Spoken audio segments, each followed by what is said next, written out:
We've got some new information that claims that Ubisoft will be making some significant changes to Assassin's Creed Shadows and specifically to the character of Yasuke during the company's 3-month delay to the game that announced last week, revealing that it would be releasing in February rather than in November.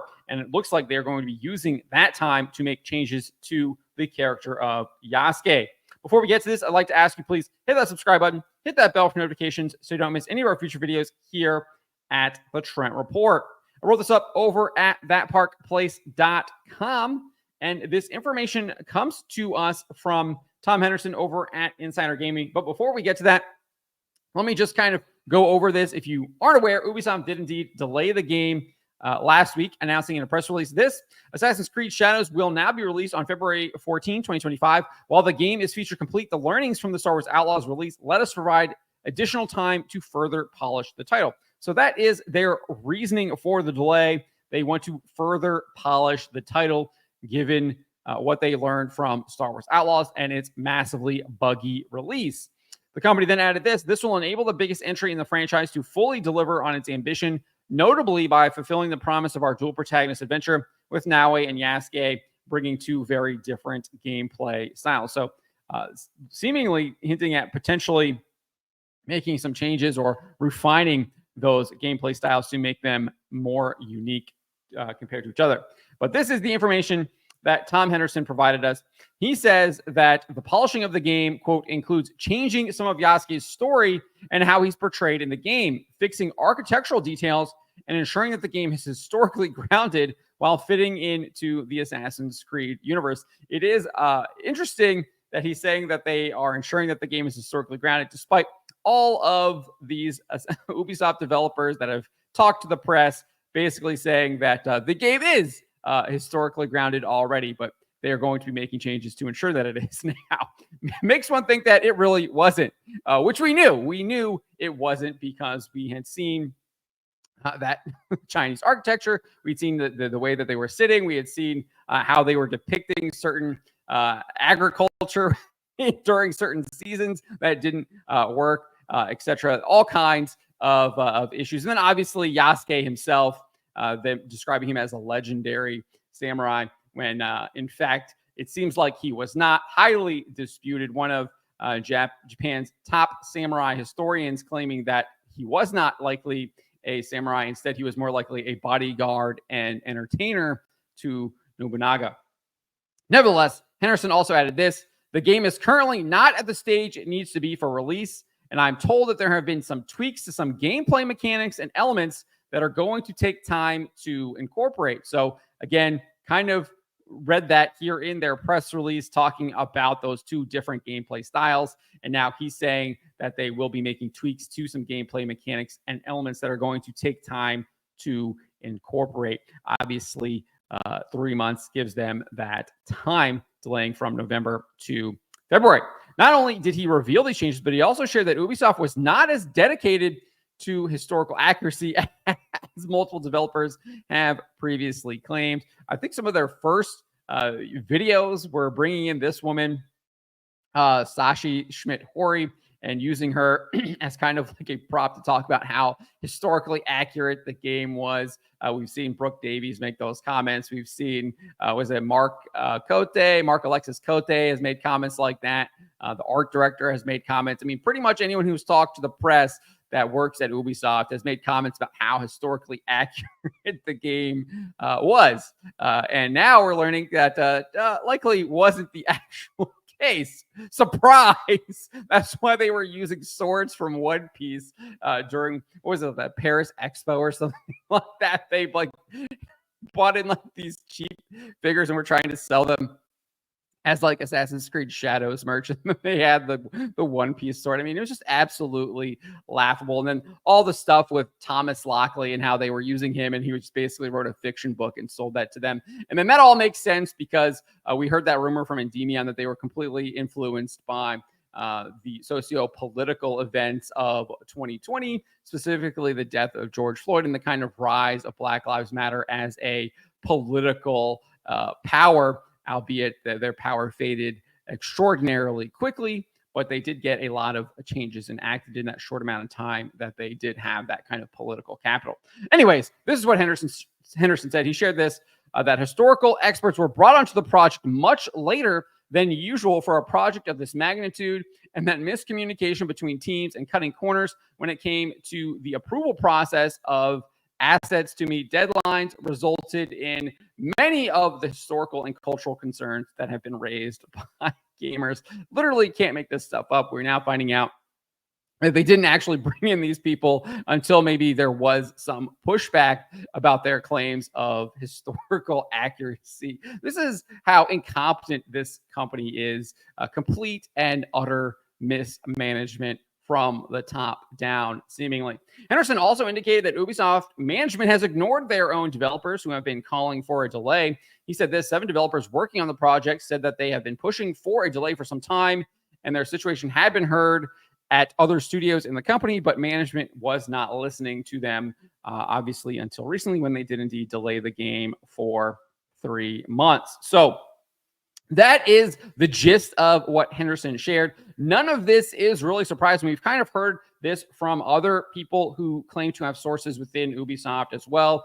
We had Brazilian YouTuber TVPH claiming that the game was indeed just simply a buggy mess, which Henderson does corroborate. This is what he had to say. The problem that is going on inside is a very simple one. The game is buggy, which is something that is traditional to the Assassin's Creed series, right? Especially when they are making this transition and internal technology. Assassin's Creed Unity was very dramatic. Assassin's Creed Origins also had a lot of problems at the time of launch.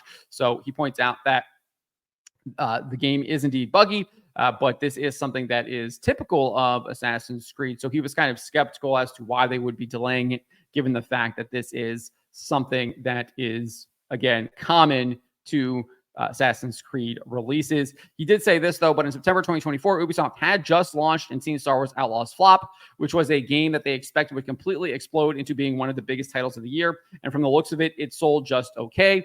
We do have information from Insider Gaming claiming that they sold 1 million copies. That is about 20% of what analysts were expecting, even on the conservative side. I think it was Nick Dempsey from Barclays claiming that he thought that it would be 5 million units sold, and he thought that was a conservative estimate given how bullish Ubisoft was being about the game. And now we're finding out that it only sold about 20% of that, only 1 million units, or at least that is the claim. And it's likely that it could be even less, because that might just be units sold to like retailers as well, maybe not just actually sold to customers. So that number might be actually a little bit lower than that, and they could be rounding up. I would assume that they're rounding up, because if it was higher than 1 million, you'd think you would get a little bit higher than that.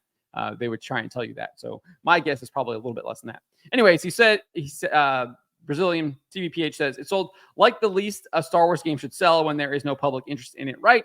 And part of the problem was that the game was completely bugged at launch. Ubisoft even had to apologize to the fans and promise that they are working on urgent fixes for performance problems on all platforms. And they're trying to do that to try and increase sales as we get into the Christmas season with Black Friday, etc. YouTuber Endymion also indicated Ubisoft was planning to make changes to Yasuke. He shared this: one of the things for sure getting removed from Shadows, according to my sources, is indeed the rap hip-hop music for Yasuke. Apparently, Ubisoft brought out a questionnaire, and they were unanimously told that the rap music was totally wrong and completely unneeded, and that it was actually offensive that Ubisoft believed Yasuke needed a hip-hop battle theme in a game that was set well before such music existed, and it was only implemented because Yasuke was black. So that's going to be gone for sure. He added, Endymion also said this: they are also going to be removing a dialogue from the game that, according to my source, told me that it would actually enrage players if they heard it. I wasn't given concrete examples of what kind of dialogue, but the source assumed it may have been Yasuke saying some sort of socio-political pandering nonsense about how he was sold by white men or something, and that he hates white men and white supremacy must be abolished and such. He also said that they are also removing this because, of course, if that were in the game, it would absolutely be highlighted and used to detract even more people from supporting the game in the future. Accurate assessment there by Endymion. So it does look like they will be making significant changes to Yasuke. Endymion actually providing some examples there that Tom Henderson did not provide, but I do think that corroborates Endymion's original reporting. Again, he got to it before Insider Gaming and actually provided some actual examples. As for Ubisoft management ignoring its developers, this was also brought up by YouTuber Legendary Drops, who noted that executives and even developers were ignoring player feedback and criticism of trailers. He shared that one developer informed him this: at a high level, they rarely talk about it. At a project level, they brush it off as toxic gamer talk. As Asmongold correctly pointed out in one of his videos, Ubisoft is filled with toxic positivity that prevents growth. After being asked about Japanese gamers sharing their own criticism of Assassin's Creed Shadows, the anonymous developer informed Legendary Drops the criticism hasn't been talked about, and Ubisoft only issued demands that we mustn't engage with discussion on that topic publicly. So looks like we've seen a lot of the stuff that Tom Henderson has indeed reported on. It looks like a lot of this stuff is being corroborated. Obviously, we're getting it from various different sources, but it does indeed look like there are significant changes coming to Assassin's Creed Shadows. They will be making changes to the character of Yasuke. It looks like there is going to be a lot of changes at Ubisoft. Obviously, we know that there is an internal review now being conducted, and they're getting back to being player-centric. So we'll see what the fruits of that are. I think the only way this company really saves itself is that it has to get back to what Grum says is meritocracy. They have to get rid of their DEI policies. They have to be focused on creating high-quality games. They need to kind of follow in Square Enix's path and get to basically trying to create excellent video games that provide fantastic experiences to gamers and not trying to lecture people on their socio-political agendas, which is all over their website. And they say they are embedding into their games. So we'll see what happens. We'll be keeping track of this game. I don't think any of these changes will really make a difference. I think people already have their impressions of this game and have already kind of made their decision on whether or not they will purchase it, whether that was either going to happen in November or is going to happen in February. What I do find interesting is that no one seems to be touching on the fact that this game probably was going to be selling really poorly, and that could have factored into the delay.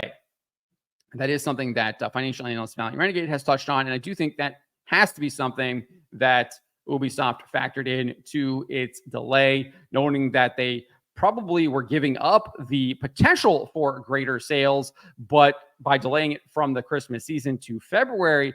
But regardless, they were trying to get some time into that to maybe hope that their negative criticism around the game would maybe somehow disappear and they would be able to just get back to selling this game. But again, I just don't think that is going to happen. I actually think they probably would have been better off just maybe putting the game out in November and just kind of eating the L. But again, if there were some of these changes that Endymion is talking about, some of this dialogue and stuff like that, that could be absolutely catastrophic to the brand. And that could be why they are changing it, because at the end of the day, they could be trying to just save their brand in general from just kind of being woke, which it is right now. I mean, Ubisoft is kind of the equivalent of wokeness right now, and they really need to turn that around if they want to save their company. But those are my thoughts on this. Let me know what you guys make of this. Let me know in the comments below. Remember to always be charitable, especially to each other,